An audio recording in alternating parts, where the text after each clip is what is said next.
For nearly 80 years, the United States government has said essentially the same thing every time this subject comes up. Nothing to see here. No evidence of anything extraordinary. Case closed. And for nearly 80 years, that answer has never actually made the questions go away. Now in 2026, something genuinely different is happening. The Pentagon isn't just responding to leaks anymore, or grudgingly declassifying a single video after a lawsuit. It has built an entire public website dedicated exclusively to unidentified aerial phenomena, and it is releasing new government files on a rolling schedule, batch after batch, month after month. On paper, that sounds like transparency finally winning. But when you actually look at what's inside these files, and just as importantly, what officials are saying and not saying alongside them, the picture gets far murkier than a simple transparency win. Stick with me, because by the end of this video, you'll understand exactly what's been released, what it does and doesn't prove, and why some of the very people pushing hardest for disclosure say the government still isn't telling the full story. To understand how unusual this current wave of releases really is, it helps to remember just how much of this story has always played out in exactly the opposite direction. Official. Denial followed by grudging, incomplete disclosure only after outside pressure became impossible to ignore. The pattern goes back to Project Blue Book, the Air Force's official UFO investigation program that ran from 1952 until it was shut down in 1969. Having reviewed more than 12,000 reported sightings and closing the vast majority as conventional explanations, weather balloons, aircraft, astronomical objects, before quietly concluding there was nothing more to investigate. For decades afterward, the subject was treated as fringe, something serious officials avoided discussing publicly at almost any cost. That silence held remarkably firm until December 2017, when the New York Times published a bombshell report revealing the existence of a previously secret Pentagon program that had spent millions of dollars investigating UAP sightings, accompanied by now famous military cockpit footage showing objects nicknamed Go Fast and Gimbal by the pilots who filmed them, moving in ways that defied easy explanation. That single story cracked open decades of institutional silence almost overnight, eventually leading to the creation of AARO itself in 2022. And setting the stage for even after AARO's creation, disclosure remained slow and frequently contentious. The agency's release of information has typically come through mandated annual reports to Congress rather than proactive transparency. And lawmakers on both sides of the aisle have spent years publicly complaining that the Pentagon was moving too cautiously. That frustration boiled over dramatically in July 2023, when former intelligence officer David Grush testified before a House Oversight Subcommittee under oath, alleging that the United States possessed a multi-decade program retrieving and reverse engineering non-human craft, and that he personally knew of biological material recovered from such craft. Grush's testimony, delivered without any physical evidence presented alongside it, split the reaction to this entire subject almost perfectly in half, treated by some lawmakers and researchers as a landmark whistleblower moment demanding urgent follow-up, and dismissed by others, including some within AARO itself, as an extraordinary claim built entirely on second-hand accounts that the agency's own investigators were never able to independently verify. To understand why this moment feels different, you need to understand where it started. In February 2026, President Trump posted directly to Truth Social, announcing that he would direct the Secretary of War and other agencies to begin identifying and releasing government files related to alien and extraterrestrial life, unidentified aerial phenomena, and unidentified flying objects. It was a striking public commitment, framed not as a one-time document dump, but as an ongoing process. A coordinated, multi-agency initiative called PURSUE, short for the Presidential Unsealing and Reporting System for UAP encounters.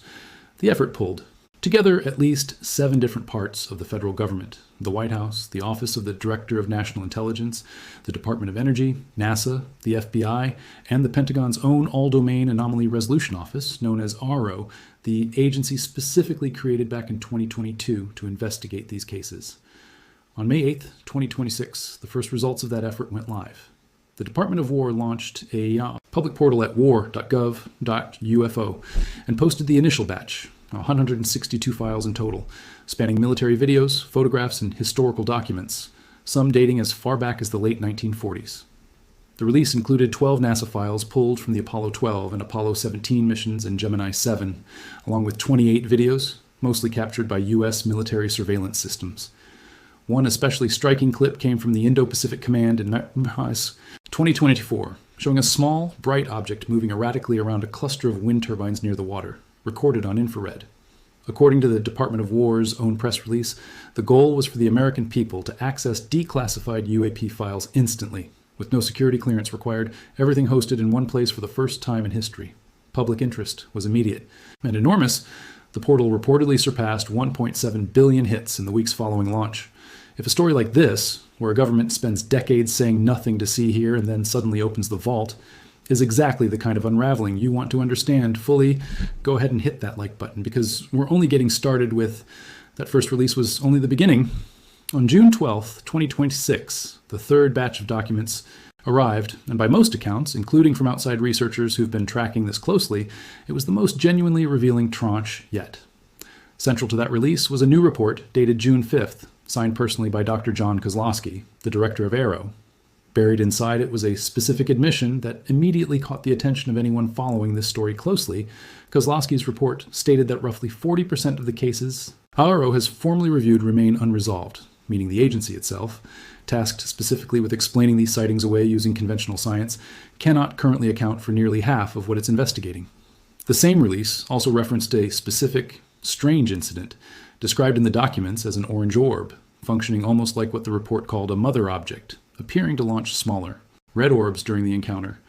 Whatever that sighting actually was, it's the kind of detail that reads more like something out of speculative fiction than a government report, and yet it's sitting in an official Pentagon document with a named agency director's signature attached to it. Then, on July 10th, 2026, a fourth tranche followed, expanding the scope even further. Unseen military footage alongside a genuinely eclectic mix of historical material, ranging from newly surfaced imagery captured during NASA's 1996 STS-80 Space Shuttle Columbia mission, to a detailed account from a 2019 sighting on the East Coast, described by an observer who reportedly had 28 years of combined military and aviation experience, all the way back to paper documents dating to the 1940s. Around the same period, the National Security Agency released hundreds of pages of records that had previously carried a top-secret Umbra classification, one of the most restrictive handling designations that exists inside American intelligence, and had reportedly been sealed for roughly 45 years before finally becoming public.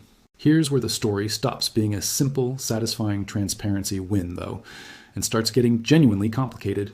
Because alongside every one of these releases, officials have continued to repeat a version of the same core message that's been consistent since AARO's very first annual report. In March 2024, AARO published a lengthy assessment titled Report on the Historical Record of U.S. Government, Involvement with Unidentified Anomalous Phenomena, and its conclusion was blunt. It found no empirical evidence that any UAP sighting ever represented alien technology or extraterrestrial activity. That same message has echoed through nearly every subsequent official statement.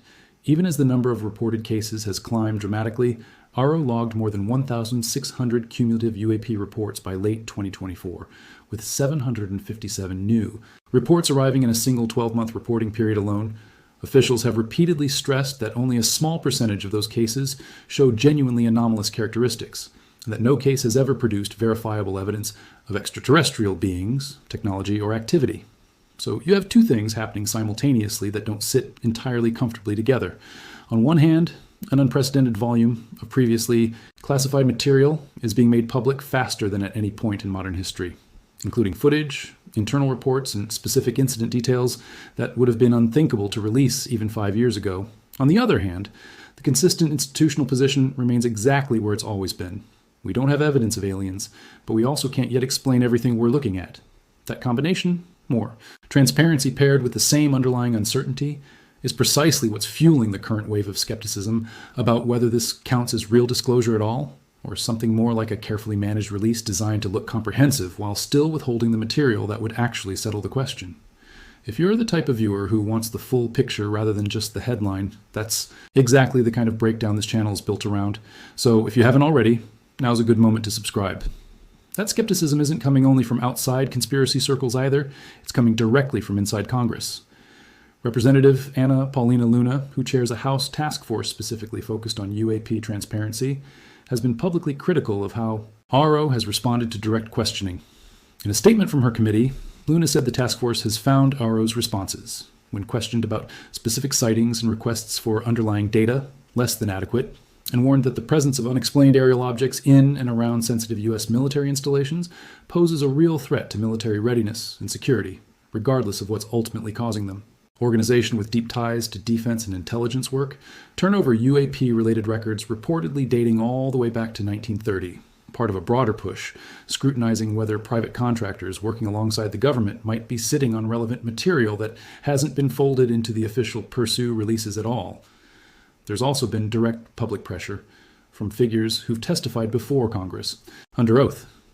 Earlier hearings featured testimony from David Grush, a former intelligence official, who told lawmakers he believed the government possessed evidence suggesting humanity is not alone in the cosmos, along with contributions from documentary filmmaker James Fox and longtime investigative journalist Leslie Kean, both of whom have spent years pushing specifically for whistleblower protections, arguing that people inside the government with direct knowledge of these programs remain afraid to come forward without stronger legal cover.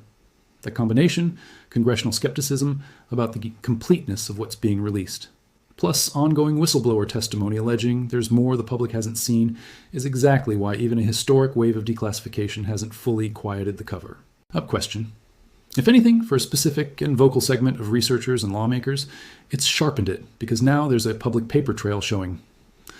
The government does hold significant material that took decades to release, which naturally raises the question of what else might still be sitting in a classified vault somewhere. It's also worth being honest about how the actual content of these releases is being interpreted, because that's where a lot of the online noise around this story tends to get exaggerated well beyond what the documents actually support. Outside researchers who've reviewed the released material point out that many of the images and videos are, frankly, ambiguous by their very nature. Points of light against dark backgrounds, distant shapes with no clear scale reference, footage that could plausibly show anything from a genuinely novel aircraft to a mundane balloon, drone, or even a camera artifact, depending entirely on who's interpreting it. That ambiguity is, in a strange way, the perfect canvas for confirmation bias in every direction at once. Believers look at an unexplained object and see clear evidence of advanced technology being concealed. Skeptics look at the exact same footage and see ordinary bureaucratic noise, misidentified aircraft, and optical artifacts finally being cataloged properly for the first time. And more conspiratorial corners of the internet have gone even further. Some social media posts following the May release attempted to connect specific images to biblical descriptions of angels and celestial wheels, a reminder that once genuinely uncertain material enters public circulation at this scale, it tends to get pulled in every ideological direction imaginable, often well past what the... Adding another layer to this, the Pentagon has also moved to formalize outside scientific review of these cases, rather than leaving the analysis entirely in-house. A newly announced UAP Science Advisory Council, reportedly made up of 12 named outside researchers, has been tasked with applying independent scientific scrutiny to unresolved cases, an acknowledgement that AARO's internal analysis alone hasn't been enough to satisfy either Congress or the broader research community. Harvard physicist Avi Loeb, who has spent years publicly advocating for more rigorous scientific investigation of anomalous phenomena, was among those who called the June release particularly significant, specifically pointing to Kozlowski's signed acknowledgement that a meaningful share of cases remain genuinely unresolved rather than simply unexamined. Whether that kind of outside validation ultimately builds public trust in the process, or simply adds another layer of expert disagreement to argue over, remains very much an open question, and it's exactly the kind of detail worth watching as future batches of files continue rolling out. There's also a practical, less headline-grabbing side to this story that deserves attention, the sheer logistical scale of what Pursue is actually attempting. Officials involved in the effort have described a records review spanning millions of documents across multiple agencies, many of them existing only in paper form, scattered across archives that were never designed with rapid public release in mind. AARO's own caseload has grown dramatically alongside all of this, reportedly exceeding 2,000. Cumulative reports by early 2026, straining an office that was still relatively small and new by federal standards. That scale helps explain why officials keep describing this as a rolling process rather than a single finished release, but it also means the timeline for anything resembling a complete accounting stretches out indefinitely, with no firm date by which the public can expect to have seen everything that currently exists in classified form. That tension between a government agency openly admitting it cannot explain a meaningful percentage of what it's investigating, and that same agency simultaneously insisting there's no verified evidence of anything extraterrestrial, is really the core of why this story refuses to resolve cleanly. It isn't necessarily that officials are lying. Unresolved doesn't mean concealed. And a case lacking sufficient data for a conventional explanation isn't automatically proof of something exotic. But it also isn't nothing. AARO's own director signing off on a report acknowledging that roughly 40% of reviewed cases remain unexplained is a genuinely significant admission from an agency whose entire mission is explaining these things away, using known technology, atmospheric phenomena, and conventional aircraft. That percentage sitting right alongside newly declassified historical documents in a public portal. Drawing over 1 billion visits is exactly the kind of detail that keeps this story firmly in more questions than answers territory, rather than delivering the clean resolution either true believers or committed skeptics are hoping for. So where does this actually leave us, sitting here in the middle of 2026, watching a rolling disclosure process that shows no sign of stopping anytime soon? The honest answer is that we have more raw material now than at almost any previous point in this story's long history. More military footage, more historical paperwork, more direct statements from officials whose job is specifically to investigate these cases.